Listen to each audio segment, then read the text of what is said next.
Ford versus Ferrari was directed by James Mangold, who also directed movies like Walk the Line, and a few years ago he directed Logan. Two very good movies, two movies that I love. Both Logan and Walk the Line have very flawed main characters where they're trying to redeem themselves in some way throughout the movie. Ford versus Ferrari is very different from both of these movies. It's a lot more positive. There is kind of a goal that our characters are trying to meet. They're trying to create a sports car that is able to compete with Ferrari in the 24 Hours of Le Mans. The 24 Hours of Le Mans is a very prestigious race that happens in France, I believe, every year. In this race, we have these very special sports cars that have to perform at their highest ability for 24 hours, and they have to be driven by very, very intelligent drivers who really understand the vehicle so that they don't break down so that they can finish the race. You might have just heard that and thought, like, what is this, just like a participation medal? It's like, well, no, they have to race their cars for 24 hours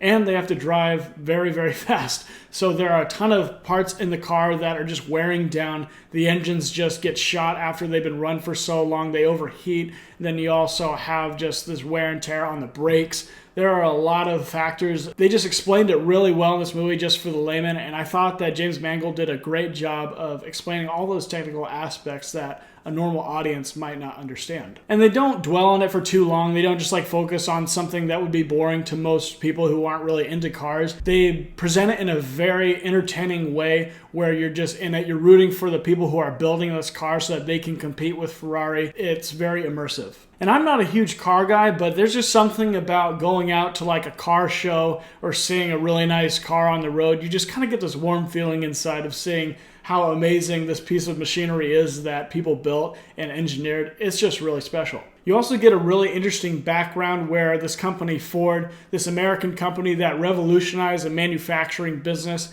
instead of having a factory having to focus on making like maybe one or two cars at a time, they create this assembly line process where we have a lot of people working and they're all doing a couple specific tasks or maybe even one specific task, and you're able to manufacture like 50 cars. My proportions might not be right, but you get the idea. And then on the other side of things, you have Ferrari, which is this Italian company that makes these extravagant cars that makes it all by hand. They don't really care about how many cars they make or how much money they even make. They just sell really, really nice cars, and they put so much hard work into them, and it's a lot more refined than, say, a Ford is. It was really interesting to see it portrayed in the movie and also get this element of competitiveness where you can feel that the Ferrari people are looking down on the Ford company because of their business model and their kind of lackluster cars that they believe that they build. And then you have the Ford company that wants to rise to meet Ferrari at the 24 Hour of Le Mans, so they hire Carroll Shelby. Carroll Shelby is played by Matt Damon, and he's just a competitor through and through. And then we have alongside of him Ken Miles, who's played by Christian Bale, who is now the driver for Carroll Shelby. And these two guys just have such good chemistry in this movie. The relationship between these two characters is very authentic.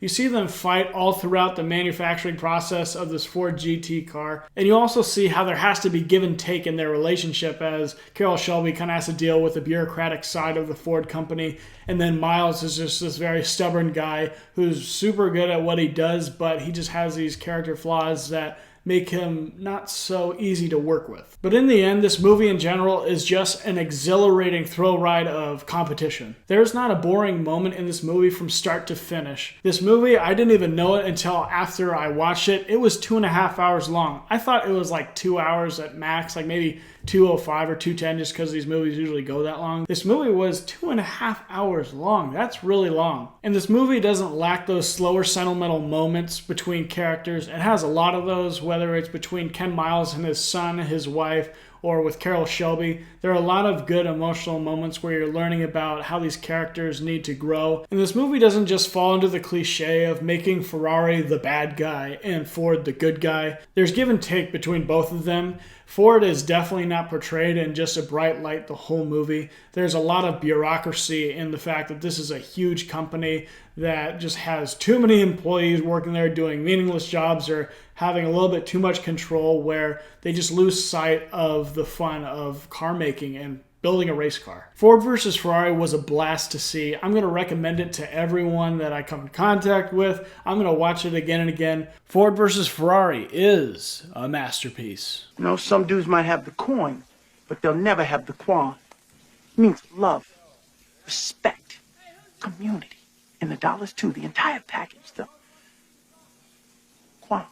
Thank you guys for stopping by and watching my review. Go check out Ford vs. Ferrari if you haven't seen it yet. And please leave a like on this video. Please press the subscribe button, press the notification button. It would help me out. Follow me on Instagram at Jared Gilser. You'll be able to see when I'm going to release all of my new content. And I'll see you next time.